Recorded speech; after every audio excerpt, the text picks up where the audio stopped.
Amen. Sige po, before we pray, we will just confess po yung five confession of the blood of Jesus. I suggest po and I pray na magkaroon po ito ng power. No, i-confess po natin to every Sunday, every cell group, every meeting na magkakaroon po tayo. No, yung una po, ipa-flash po sa screen. Sabi po dyan, by the blood of Jesus, I am redeemed from the power of the enemy. I have been rescued from the dominion of darkness and brought into the kingdom of Jesus, the Son of God. Amen po. Yan po yung unang confession ng blood ni Jesus. It's about redemption. Pangalawa po, it's about forgiveness. Sabi po dyan, by the blood of Jesus, all my sins have been forgiven. Amen po. Pangatla po, cleansing. Because I walk in the light and have fellowship with other Christians, the blood of Jesus cleanses me now and continually from all my sins. Amen po. Number 4 po, the confession of the blood of Jesus. It's about justification. Sabi po dyan, by the blood of Jesus, I have been justified and God sees me as though I have never sinned. Amen po.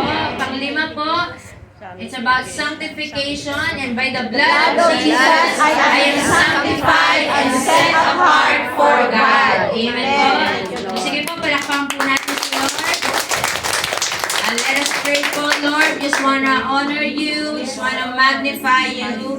Thank you, Lord, for the breath of life that we had. Yun lang pong pag-gising namin kaninang umaga.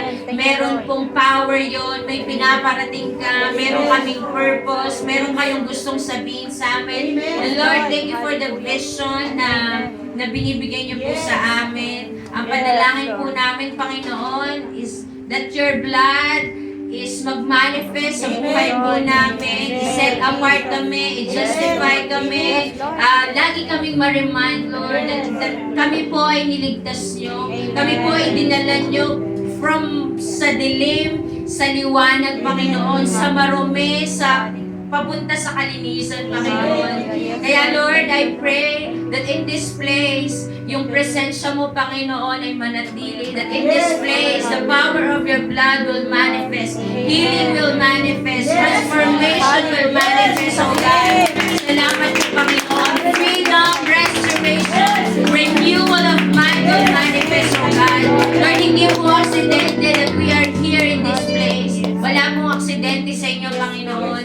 Kaya Lord, here we are, surrendering our lives to you. All of every single piece ng aming buhay, sinusurrender po namin ito sa inyo, Panginoon. Even our families, our breakthrough sa aming ministry, breakthrough sa aming trabaho, promotion sa aming trabaho, increase sa lahat ng level ng aming buhay. Salamat po, Panginoon. Salamat po, Lord. At naniniwala po ako, Lord, yung mga susunod na mga araw po namin na mabubuhay kami. It will enlighten us, Lord. It will bring us to our next level. Hindi po kami mananatiling sa kagaya lang namin ng dati, Panginoon. Kaya salamat po, Lord, sa power ng blood mo. I speak favor, blessing, abundance by the power of the blood of Jesus. I speak healing, Lord, inner healing, Lord, physical healing in the name of Jesus, financial breakthrough by the power of your blood, Lord. We can do all things, Lord. We can do all things through you. Salamat po, Panginoon. Kaya, Panginoon, tanggapin niyo po ang aming papuri, ang aming pasasalamat. You deserve the best in us, O God. Kaya sa iyo lang po ang papuri, Lord. Sa iyo po ang pasasalamat.